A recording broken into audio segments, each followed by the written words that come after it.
হরে কৃষ্ণ কৃষ্ণ কৃষ্ণ হরে হরে, হরে রাম রাম রাম হরে হরে। একটি শিশু ঈশ্বরকে জিজ্ঞাসা করল, সবাই বলছে যে তুমি আমাকে আগামীকাল পৃথিবীতে পাঠাচ্ছ, কিন্তু আমি এত ছোট এবং অসহায় হয়ে কিভাবে বাঁচব? ঈশ্বর বললেন, তোমার দেবদূত তোমার জন্য অপেক্ষা করছে, ওরাই তোমার যত্ন নেবে। তখন শিশুটি আবার জিজ্ঞাসা করল, তবে আমাকে বলুন, এখানে স্বর্গে আমি কত আনন্দে আছি, কত খুশিতে আছি, সারাক্ষণ গান হাসি, কত আনন্দ এখানে। ঈশ্বর বললেন, তোমার দেবদূত তোমার জন্য গান করবেন, তোমার জন্য হাসবেন, তোমাকে আনন্দ দেবে, ওরা সব কিছু তোমার জন্য করবেন। বাচ্চাটি বলল, কিন্তু ভাষা না জানলে সবাই আমার সাথে কথা বলবে কিভাবে? আর আমি বা তাদের ভাষা কিভাবে বুঝতে সক্ষম হব? ঈশ্বর বললেন, তোমার দেবদূত তোমাকে সবচেয়ে সুন্দর ও মধুর শব্দগুলি শোনাবে, যা তুমি শুনবে, এবং খুব ধৈর্য এবং যত্ন সহকারে তোমার দেবদূত তোমাকে কিভাবে কথা বলতে হয় তা শিখিয়ে দেবে। এবং আমি যখন আপনার সাথে কথা বলতে চাইব, তখন কি করব? বাচ্চাটি জিজ্ঞাসা করল ঈশ্বরকে।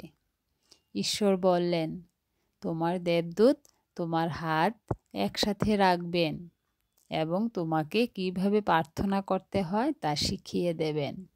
বাচ্চাটি জিজ্ঞেস করল, কে আমাকে রক্ষা করবে? ঈশ্বর বললেন, তোমার দেবদূত তোমাকে রক্ষা করবেন।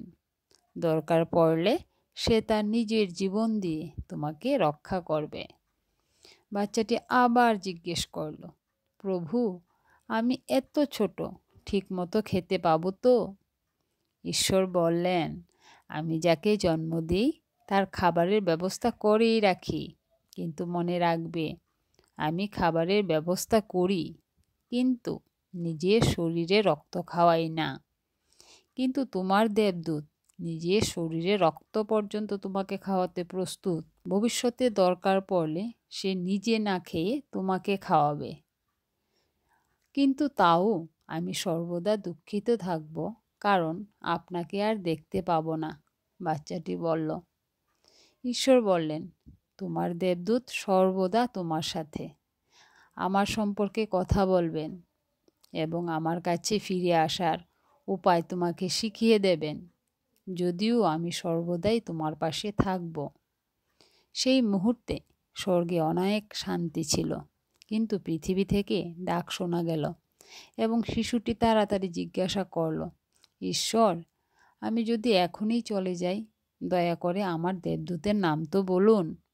ঈশ্বর বললেন, একজন নয়, দুজন। তুমি তাদের মা আর বাবা বলে ডাকবে।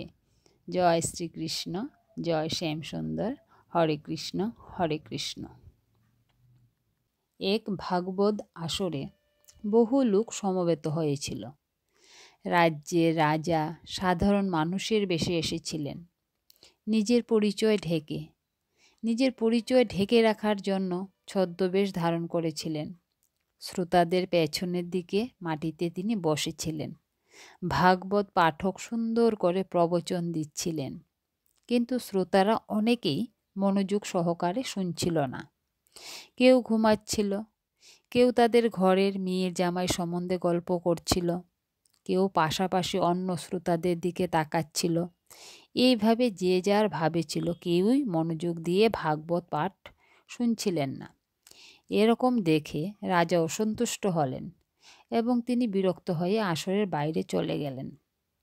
তখন তিনি মন্ত্রীকে বললেন, আগামীকাল ভাগবত আসরে সবচেয়ে মনোযোগী শ্রোতাকে স্বর্ণ পুরস্কার দেওয়া হবে, একটা স্বর্ণের হার। যথারীতি ব্যবস্থাও হয়ে গেল। মন্ত্রী পরদিন এক বিশেষ পন্থা অবলম্বন করলেন। এক ঘোষককে পাঠিয়ে ভাগবত পাঠের আগেই ঘোষণা করা হলো একটি বিশেষ ঘোষণা।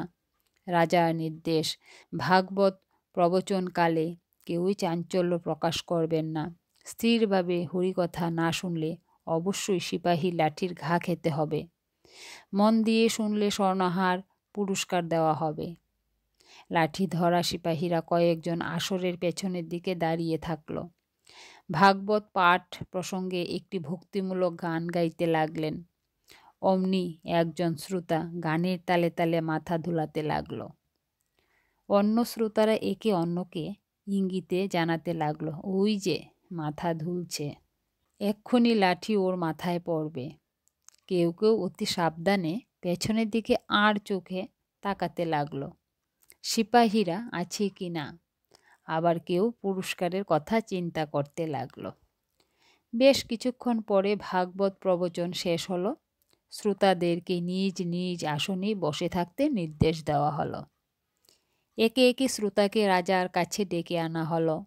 মন্ত্রী সেদিনকার পাঠের প্রসঙ্গ থেকে প্রশ্ন জিজ্ঞেস করতে লাগলেন। কেউই উত্তর দিতে পারছিল না। অবশেষে যে ব্যক্তি সব কথা সব চিন্তা বাদ দিয়ে মাথা ধুলিয়ে হরিকথা শুনছিল, সে সঠিক উত্তর দিতে পেরেছিল। তাকেই রাজা স্বর্ণহার দান করলেন। তা থেকে আমরা কি শিক্ষা পেলাম? তা থেকে আমরা শিক্ষা পেলাম যে কোনো মঙ্গল কর্ম কার্যে মনোযোগী হলে ভগবান তাকে পুরস্কৃত করবেন। ঐকান্তিক ভক্ত অকুণ্ঠিত চিত্তে নির্লস সাধনা করেই চলেন। যারা ঐকান্তিক নয়, তারা কেবল অন্যের সমালোচনাই করে দিন অতিবাহিত করে, কিন্তু জীবনে কোনো লাভ জুটাতে পারে না। হরে কৃষ্ণ, হরে কৃষ্ণ। নম্রতা এক মহৎ গুণ। একবার গুরু তার শিষ্যদের ডেকে বললেন, তোমাদের শিক্ষা পূর্ণ হয়েছে, এবার তোমরা নম্র হয়ে সমাজের সেবা করো। এই সময় একজন শিষ্য বলল, গুরুদেব, সবসময় নম্র হলে কাজ চলে না। গুরুদেব বুঝে গেলেন ওই শিষ্যর মধ্যে এখনো অহংকার থেকে গেছে। গুরুদেব কিছুক্ষণ চুপ থাকার পর বললেন, ভালো করে আমার মুখের ভিতর দেখে এবং বলো আমার সব দাঁত আছে কি নেই। এক এক করে সব শিষ্য গুরুদেবের মুখের ভেতর ভালো করে দেখে বলল, গুরুদেব, আপনার একটাও দাঁত নেই, সব পড়ে গেছে। এবার গুরুদেব জিজ্ঞেস করলেন, জিহ্বা আছে কি? এবার সব শিষ্য ভাবলেন গুরুদেব মজা করছেন। তারা বলল, জীব মৃত্যুর আগে পর্যন্ত সবার সঙ্গেই থাকে। এবার গুরুদেব বললেন, কি অদ্ভুত, তাই না? দাঁত জীবের পরেই আসে, কিন্তু আগে পড়ে যায়, অথচ জীব দাঁতের কত আগে আসে, তাও মৃত্যু পর্যন্ত সঙ্গে থেকে যায়। আসলে দাঁতের কঠোরতা এবং অধিক গর্ব এর জন্যই তার বিনাশ আগে হয়, আর জীব কোমলভাবে ভিতরে পড়ে থাকে, তাই সে শেষ পর্যন্ত থেকে যায়। আমাদেরও এইভাবে নম্রভাবে থাকা উচিত, কারণ নম্রতার কোনো বিকল্প হয় না। একটা কথা আমাদের মনে রাখা উচিত যে নম্রতা এক মহৎ গুণ। হরে কৃষ্ণ, কৃষ্ণ কৃষ্ণ হরে হরে, হরে রাম রাম রাম, হরে হরে।